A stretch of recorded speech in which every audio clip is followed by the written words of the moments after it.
vejo nas famílias, nas mães de hoje, é essa dificuldade ainda maior, porque a gente tem muito mais informação do que quando o meu filho nasceu há 17 anos. Online, se você apertar um botão, tem milhões de informações e isso cria uma confusão.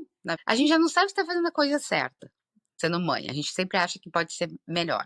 E ao mesmo tempo, com tanta informação, a gente acaba perdida.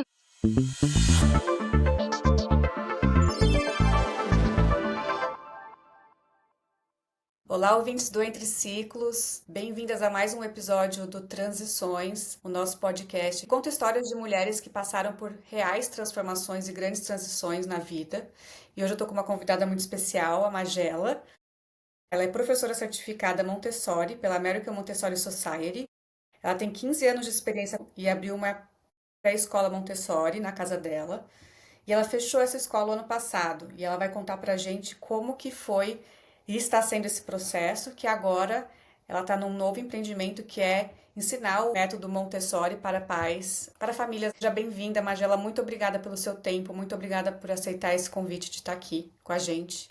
Obrigada a vocês pela oportunidade de poder explicar um pouquinho da minha história aqui em San Diego e qual é a proposta da Inspirare.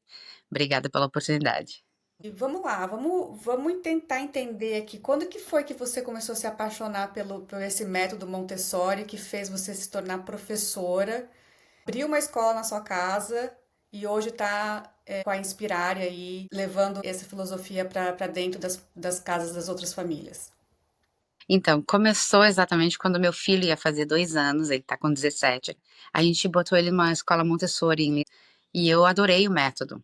E na época, o meu marido falou: "Por que que você não vai ver então onde você pode fazer esse curso, já que você gostou tanto?". E aí eu fui. A escola que eu fui fazer o curso é a Maria Montessori School, que depois eu acabei trabalhando lá por 8 anos. Eu fui fazer o curso, me apaixonei e já fazendo o meu estágio, eu já era professora. Então foi por causa do Gabriel, porque eu queria ensinar uma educação para ele, que a gente pudesse explorar várias coisas, mas eu não sabia o que que era. Então quando eu entrei em contato com Montessori, aí eu vi que exatamente o que eu queria fazer. Durante anos eu dei aula, principalmente na Maria Montessori como head teacher por 7 anos. E 8 anos dando aula lá. E aí, durante a pandemia, eu resolvi que eu não ia mais dar aula, porque a gente estava fazendo coisas online, para preschool não estava funcionando, então eu resolvi abrir minha escola aqui em casa, assim. A escola ficou aberta por 4 anos e foi maravilhoso, foi um aprendizado enorme, não só como empresária, mas como, professora e a ligação mais estreita com os pais, porque era uma escola pequena, tinha 12 alunos, então essa ligação foi mais forte com eles. Mas, ao mesmo tempo, ainda tinha uma coisa dentro de mim que eu entendia que a foundation, né, a base é a família. Por exemplo, na escola Montessori, certas coisas que eu comecei a trabalhar com as crianças e os pais não sabiam como fazer em casa, qual era a direção que eles deveriam ter. Já fazia alguns anos que eu pensava sobre isso, que eu achava extremamente importante a integração da família e escola, mesmo que não fosse uma escola Montessori, eu acho que é importante. Então, em janeiro do ano passado, a minha assistente tinha pedido demissão porque ela ia fazer uma outra carreira, e ali eu decidi, ou eu aumentava a escola, ou eu fechava, porque o que acontece, eu queria fazer isso com os pais, queria mostrar mais da filosofia em casa, só que como dona de negócio, como professora, que eu estava ainda dando aula, e com funcionários e crianças e tudo ao mesmo tempo, eu não estava conseguindo fazer. Eu achei que eu conseguiria, mas eu não consegui.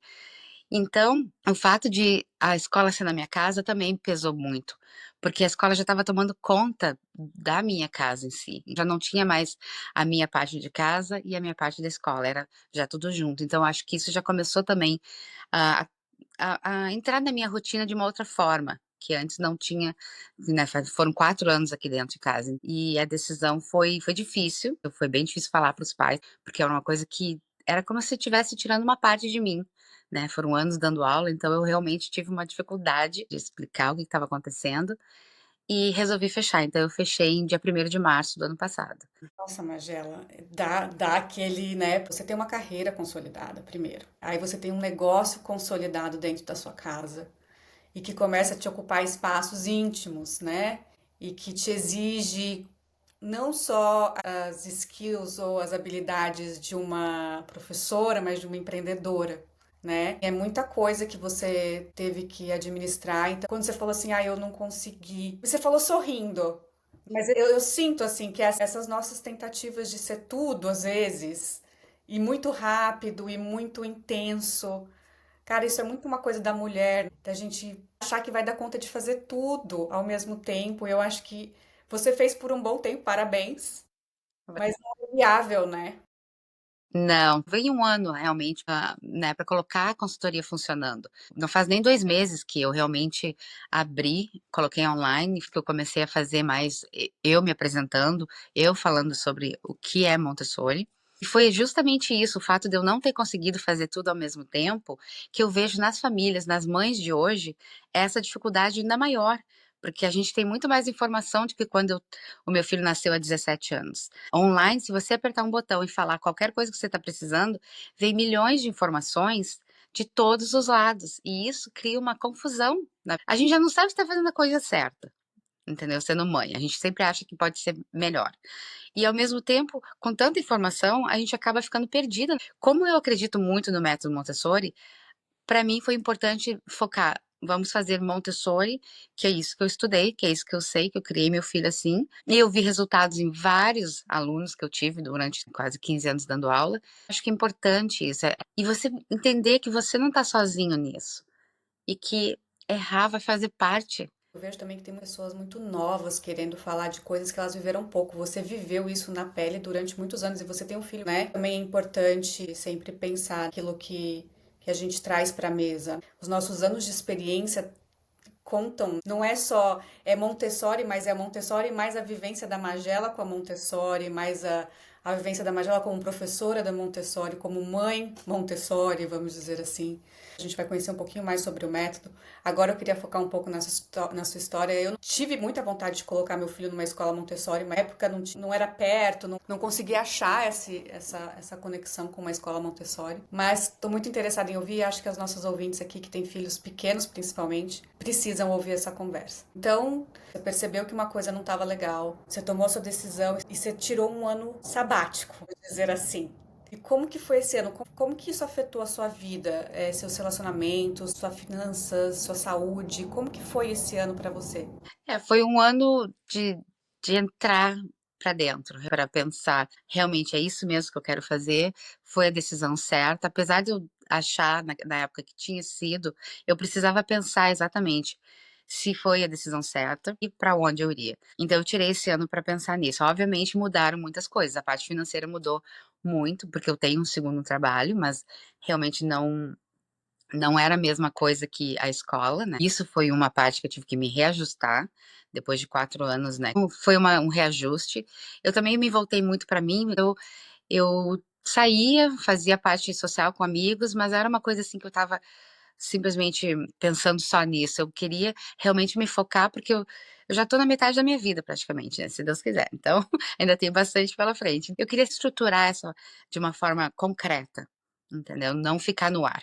Então foram aos poucos, eu fiz a website primeiro, eu trabalhei muito tempo na website, eu consegui alguém que fez ela ficou maravilhosa, só que, tipo assim, há 2 meses atrás eu resolvi mudar um pouquinho já, entendeu? Então, tipo, essas coisas eu fui ajeitando, agora em março que eu resolvi, agora é o momento, um ano depois de eu botar a Inspirare online, colocar para as pessoas quem eu sou agora como uma consultora. Qual é o meu projeto? Qual é a minha proposta? Né, que não é dar aula mais, mas ao mesmo tempo é ajudar as famílias a implementar. Então essa parte toda foi um ajuste.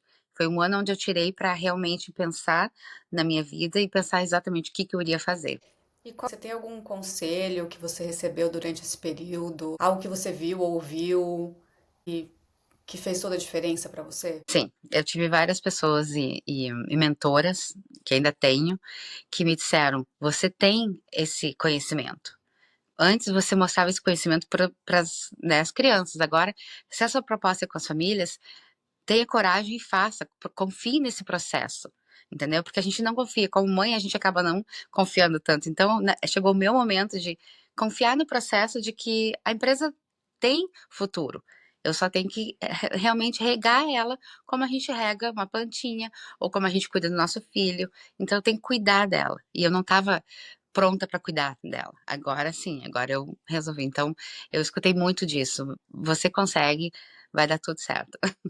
Sim, sim. Porque depois que você tomou a decisão, a gente tem que ir para ação, né? Porque às vezes a gente decide e a gente fica naquele limbo, onde a gente, ah, não, eu realmente eu quero uma coisa diferente, eu decidi que eu quero uma coisa diferente. Tá, mas o que que você vai fazer para conseguir ter o resultado daquilo, né? Essa conversa é muito legal entre eu e você, porque a gente está num processo bem parecido. Eu também estou em transição. Eu também tenho um trabalho e que agora eu tô fazendo a minha empresa. Eu também passei por essa fase de fazer o website, mas agora assim, tá, tô com o website pronto. E aí? O que eu faço com isso? E aí foi procurar ajuda. Então, assim, a gente tá muito parecida no sentido de estarmos em uma transição e vivendo ela. Muitas pessoas que vieram aqui conversar com a gente antes, elas passaram por essa fase e vieram contar o que aconteceu. A Zilda, inclusive, conversando comigo. Então, assim, a gente não. A gente tá passando por esse caminho, né? Então, eu quero falar para essas pessoas que estão na mesma situação que é assim mesmo. Dá um medo, dá uma falta de coragem. E o que que a gente precisa? De gente do nosso lado que nos impulsione. Então, a importância dos relacionamentos agora é muito importante. Que você for da ambiência da vida social, a balada não é mais a mesma, né? O tempo que a gente vê é totalmente diferente. Você pensa assim, ah, eu poderia estar sentada fazendo conteúdo pro Instagram, eu poderia estar escrevendo minha newsletter, não é? Ao invés de estar fazendo isso ou aquilo. E uma das coisas importantes que eu vi realmente nesse ano que eu parei, as minhas conexões quando eu tive a escola, elas eram diferentes. Eu não tinha nem website, as pessoas vinham aqui por indicação. Aí, esse ano, como eu parei, eu deixei de me conectar na parte de negócios. Eu me conectei com os meus amigos, que ainda existia essa conexão, mas a parte de negócio, eu me desconectei completamente. Então, o ano passado, no final do ano, eu comecei em alguns eventos de negócios, aí eu comecei a conhecer pessoas que eu nem sabia que tinha esses negócios aqui, brasileiras que eu nunca tinha visto e que já estão aqui há anos. Então, no final do ano, quando eu me propus a realmente me engajar nisso, porque eu pensei, eu sou uma empresária na educação, mas num ramo diferente, que é a escola. Agora eu tenho uma consultoria, então eu preciso realmente me engajar com pessoas que tenham negócios aqui, porque a escola ela é uma coisa física, não tem uma coisa física. Então foi muito interessante porque eu conheci muita gente, muitas mulheres maravilhosas, poderosas aqui. Então essa conexão com mulheres de negócios me deu uma outra visão de mundo, e de San Diego principalmente, me deu uma visão completamente diferente do que eu vivia. Então, eu acho que isso está sendo uma experiência maravilhosa também, pelas conexões novas. E o fato, tipo, eu vou fazer alguma coisa, conheço alguém com business, ah, eu vou te indicar, aí eu passo a indicação. Por quê? Porque a gente tem que se ajudar.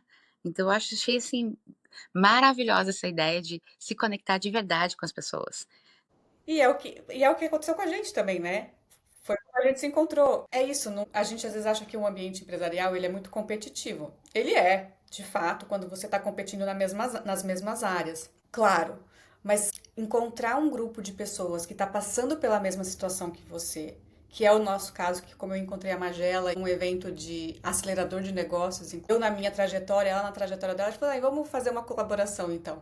Cara, isso é de fundamental importância para alguém. E assim, a gente tá falando aqui de uma transição, vamos falar de carreira, mas a gente tá mudando a nossa vida, né? A gente não tá só mudando a nossa carreira, a gente tá mudando a nossa vida. A gente tá se expondo na internet, a gente tá tendo novas responsabilidades em termos do que é aquilo que a gente fala.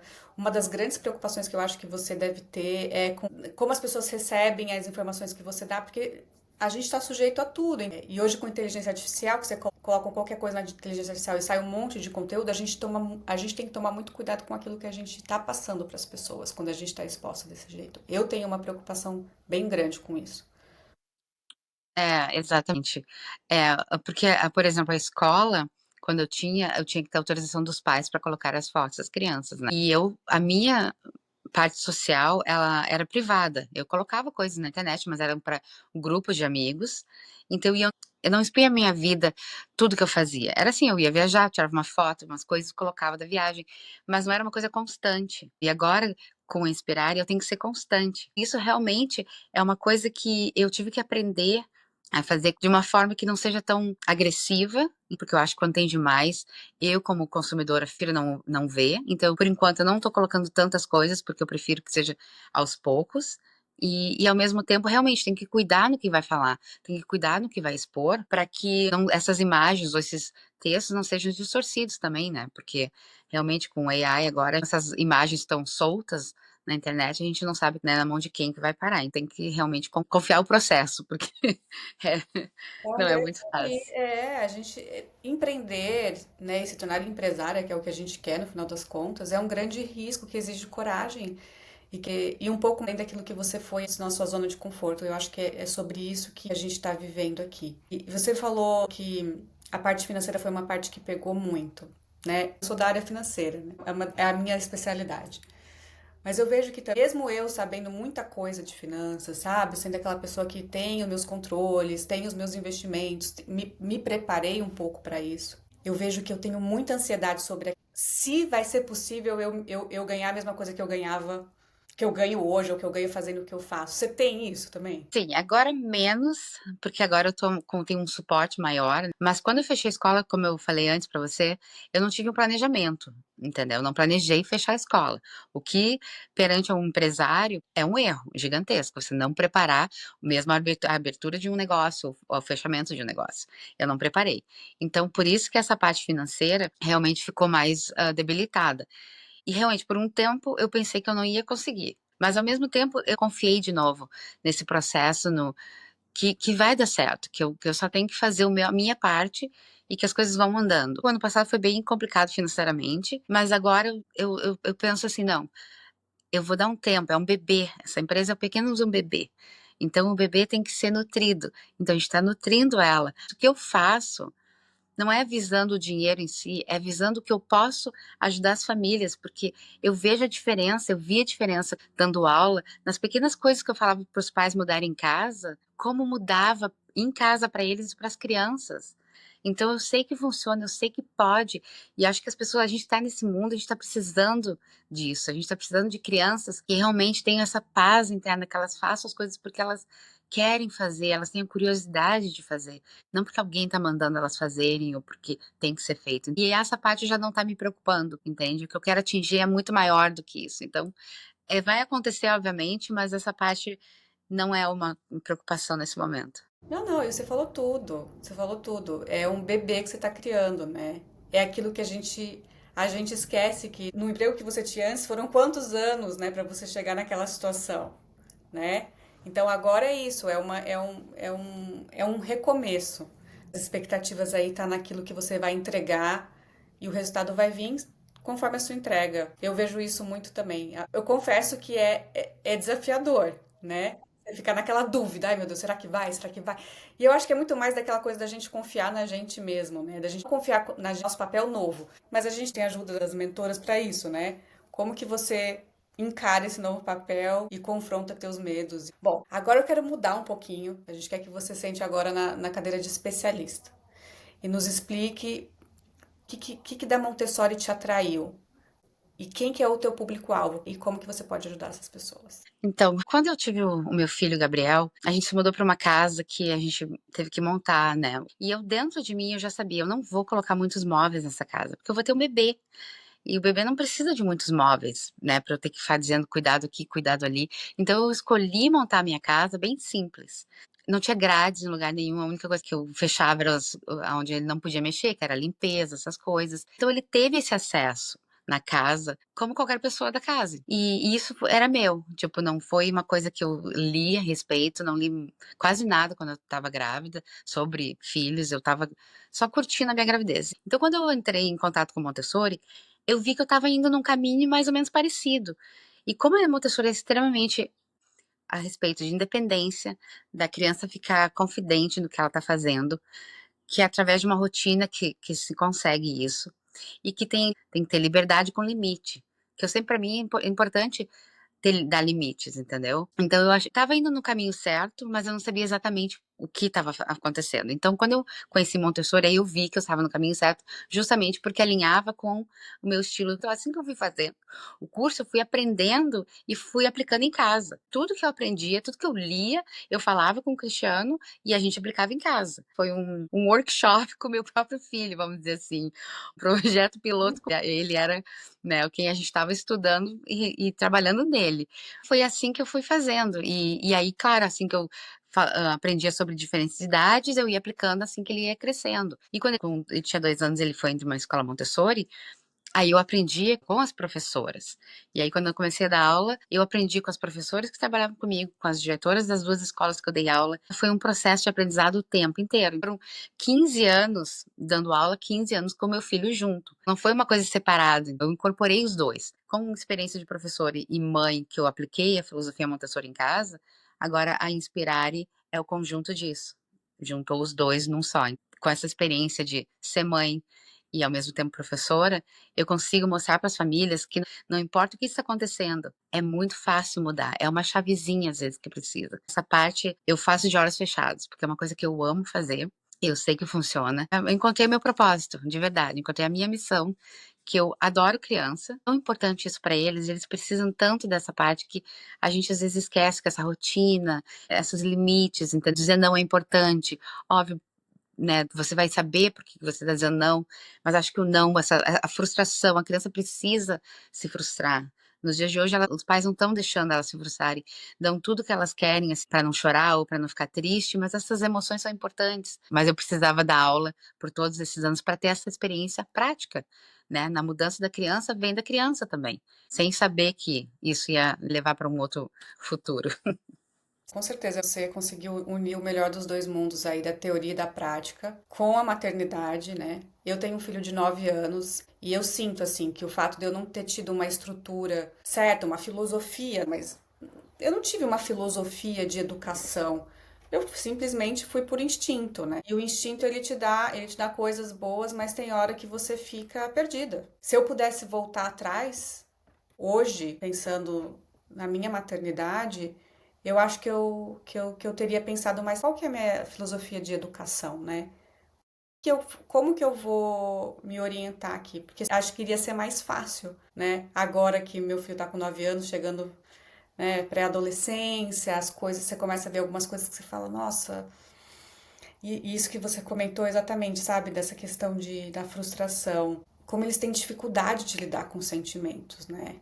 Uhum, Parece um problema se sentir triste, ou se sentir mal, ou se sentir sozinho. Lógico que eu também não gosto de lidar com esses sentimentos, mas eu poderia ter preparado ele um pouco melhor para isso, confesso. Você me explicou um pouquinho, né, antes da nossa conversa, que o ideal de começar no Montessori é quanto menor a criança for, né? uhum. Um pouquinho pra gente isso, como que é essa filosofia em termos de idade, En- e se você quiser dar algumas dicas também, uhum. né, nesses períodos. Então, a Montessori, quando ela desenvolveu o método dela, que foi no início dos 1900, ela se dedicou a crianças de 0 a 6 anos, entendeu? Então, a escola, ela é separada. Naquela época, a escola que ela criou era de 2 anos e meio a 6 anos.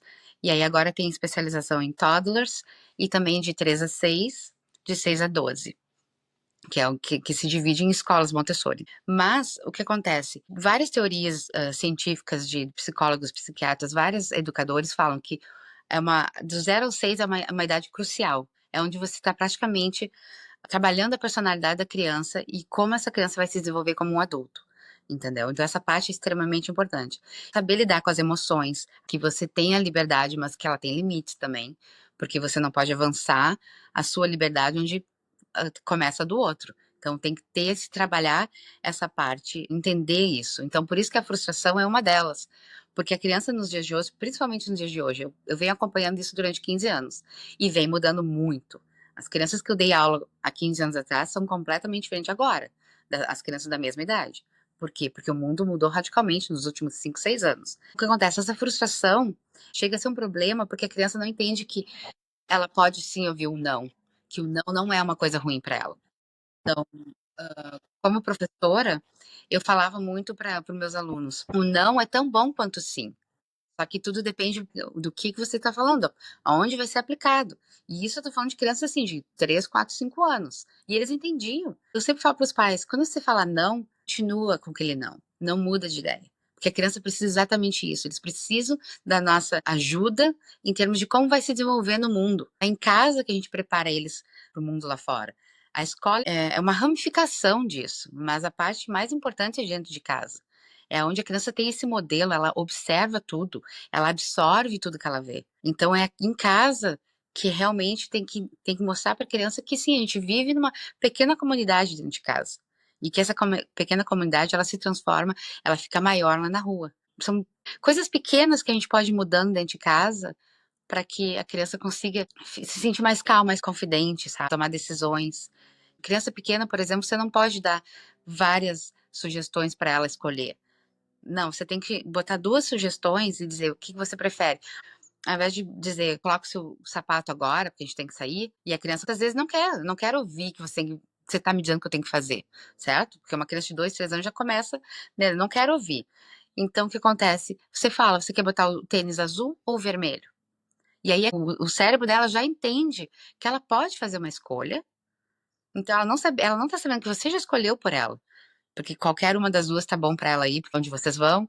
Nisso já é uma coisa enorme na cabeça dela, dela escolher qual dos 2 ela vai colocar. Essas pequenas coisas é uma coisa enorme na vida deles, que faz com que eles se sintam bem, empoderados, que: "Ah, eu tenho as minhas escolhas, eu posso escolher", porque eles já estão começando a saber quem eles são, aos pouquinhos. A partir de 1 ano e meio, 2 anos, já sabem que não são grudados com a mãe mais. Eles já querem aprender: "Eu quero dizer não, porque eu quero dizer sim e eu quero dizer não, eu quero escolher". Então, deixa essa escolha ser pequenininha, mas deixa eles escolherem. Então tem um aspecto físico, pelo que eu entendi, que você falou no começo, que você, na sua casa, você já estabeleceu alguns parâmetros, e tem esse aspecto mais comportamental, né? De como o adulto lidera a criança ao invés do modelo meio autoritário, né? Tipo, eu Isso, mando aqui, você tem que fazer isso, e não dê mais um pio, isso, exatamente. não quero Tem ouvir que uma você chore, não é pra te mas é uma linha chorar.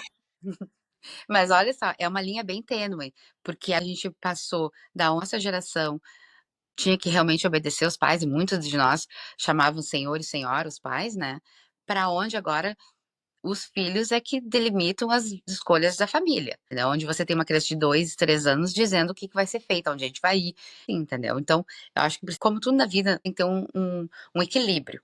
Essa parte onde você não quer dizer não para o seu filho porque você teve muito não na sua vida, a gente tem que repensar isso e, como eu falei, os limites são importantes, as boundaries, digamos assim, elas são importantes, porque a criança ela precisa disso, é orgânico dela, entendeu? Não é uma coisa simplesmente emocional. Ela precisa disso para se desenvolver. Ela precisa ter limite, ela precisa ter amor, ela precisa ter carinho, mas ela precisa de uma estrutura para se desenvolver. Não é simplesmente deixar fazer o que quiser, porque isso não é nada beneficial para a criança. Pelo contrário, vão se tornar adultos que não têm capacidade de enfrentar situações difíceis, que não têm capacidade de fazer escolhas, decidir coisas importantes. E vem da pequena infância.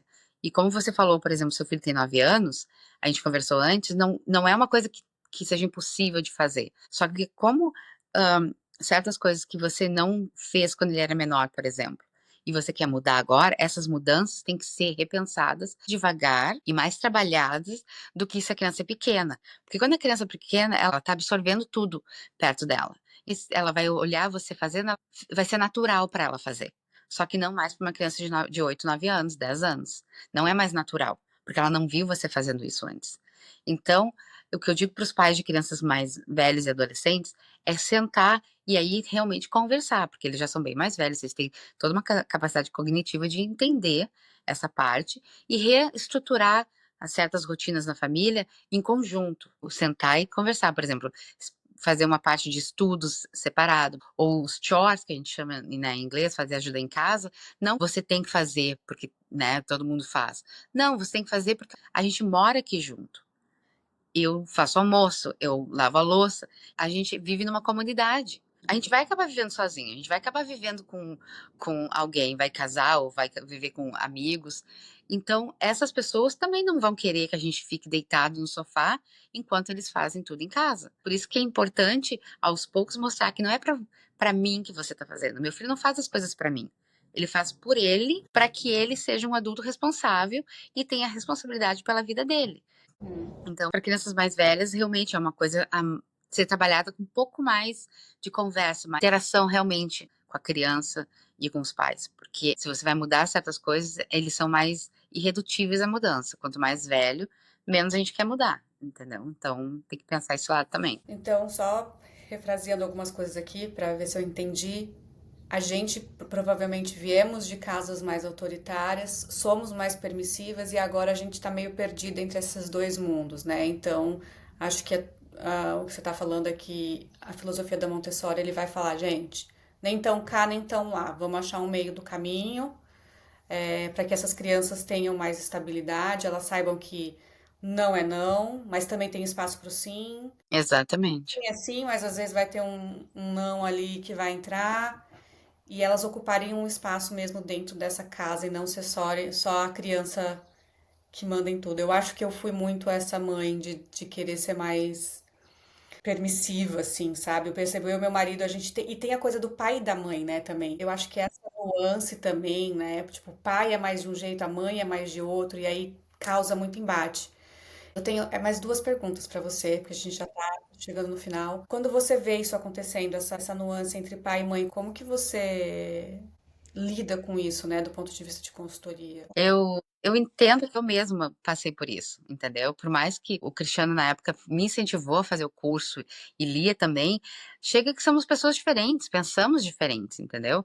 E isso faz parte da vida. Não tem como você simplesmente esconder isso do seu filho. Ou até porque se você esconde isso de uma forma que não está trabalhada em você, você vai acabar segurando aquilo dentro e uma hora aquilo vai sair para fora de uma forma, né, ruim, digamos assim.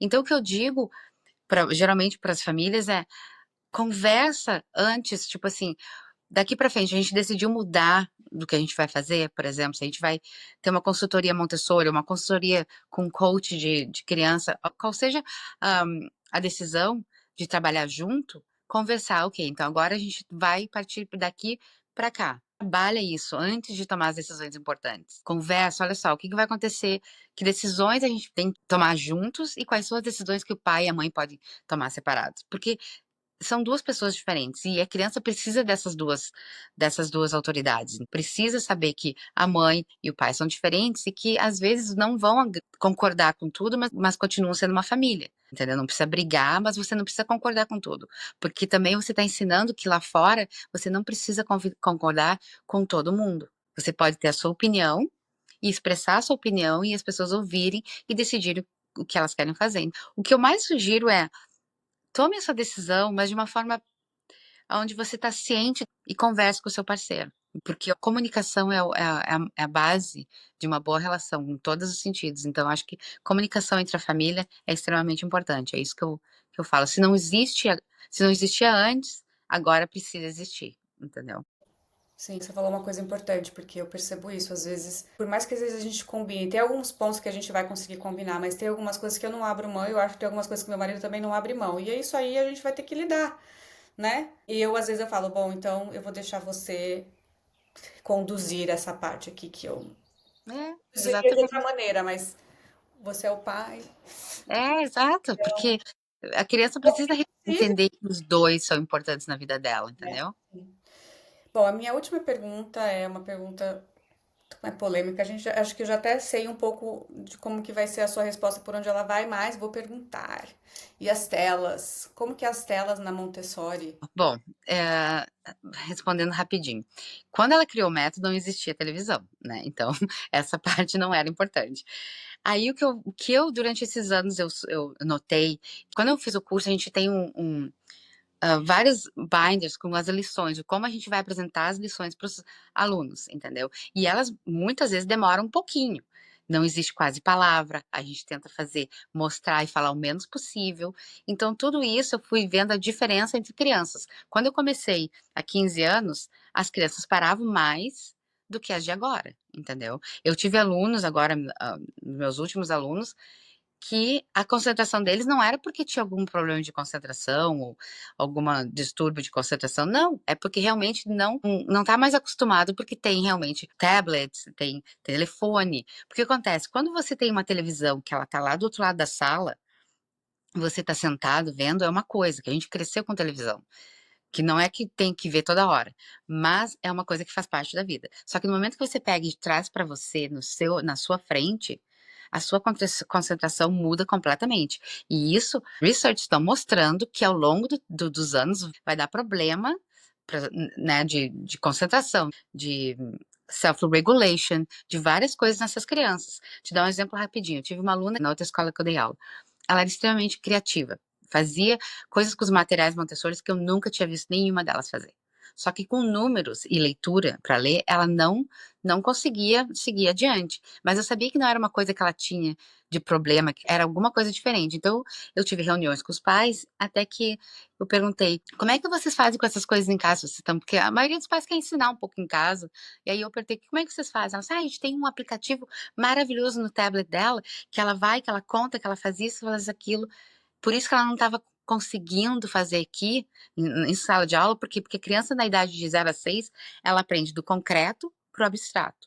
Ou seja, você quer dizer com o número 1, você mostra a quantidade número 1, porque às vezes ela vai contar de 1 a 10, ela memorizou aquela sequência, ela não sabe quanta é a quantidade. Então, o que estava acontecendo, mesmo eu trabalhando em sala de aula com ela, por quê? Porque, de novo, a família é a base de tudo. Aí eu falei para a mãe dela: vamos tirar o tablet por um pouquinho, vamos deixar um mês ela fazendo contar as bonecas, os lápis, contar coisas em casa, conta quantas, sei lá, quadros tem na casa. Vamos contando, vamos fazendo isso para ver se ajuda. Olha, sem brincadeira, mudou completamente. Essa criança começou a fazer contas, a fazer adição, subtração, porque ela não fazia antes. Ela começou a ler, porque isso ajudou na leitura também. Então, essa parte da tecnologia, eu acho que é importante em casa, uma TV, dar um descanso para todo mundo, eu concordo com isso. Só que evitar o telefone e o tablet. Quando você for sair de carro, leva uma cestinha, como eu levava para o Gabriel, cestinha com livrinhos e carrinhos ou os brinquedos que a criança se interessa, bonecas, qualquer tipo de brinquedo, para que a criança tenha acesso no carro e fique brincando e pegue livrinhos. Eu fiz viagens compridas de carro só assim. A gente fazia isso, viajava de carro com essas coisinhas, ou brincava: ai, que cor, que carro agora vende, qual é a cor do carro que tá vindo? Coisas assim que antigamente a gente fazia, que a gente esqueceu que eles conseguem fazer isso. Eles conseguem fazer parte do dia a dia sem precisar de nada para entreter eles. Eles conseguem, se a gente ensinar eles que eles conseguem se self-regular, regulando as emoções, aos poucos eles vão entendendo que isso faz parte da vida deles. Então, é uma pequena coisa. Tipo assim, eu digo para os pais: tenta uma semana, tira teus tablets, vai para um restaurante e deixa experimentar a comida, deixa tocar na comida, deixa experimentar, usar as mãozinhas, que vai fazer uma diferença gigantesca na vida deles. E Legal. na da família, porque eles vão se tornar mais calmos, entendeu? Ao contrário do que a gente acha que essas eletrônicos acalmam, não, eles deixam eles mais agitados. Então, deixa eles participarem da vida de família. E isso é o mais importante. Bacana. Esse é um tema quente. Pô, Magela, eu queria te agradecer muito. Deixa o seu contato, como que as pessoas fazem para te achar. Tá, as pessoas podem me achar até pelo telefone, é 858-405-4874, ou pelo meu website, que é www.inspiraremontessori.com, ou pelo meu Instagram, que é inspirare_Montessori. Legal. Então, gente, pais e mães que estão aí, que nem eu, meio perdido, está fazendo a coisa certa, está fazendo a coisa errada, entre em contato com a Magela, ela está fazendo conteúdos agora no Instagram e tá aí lançando a empresa dela. Vocês viram aqui, né? Conhecimento ela tem experiência, ela é mãe de um menino de 17 anos, então ela já passou por tudo isso que a gente está passando. E é isso aí, Magela. Obrigada e até a próxima. Obrigada a você pela oportunidade, amei conversar com você.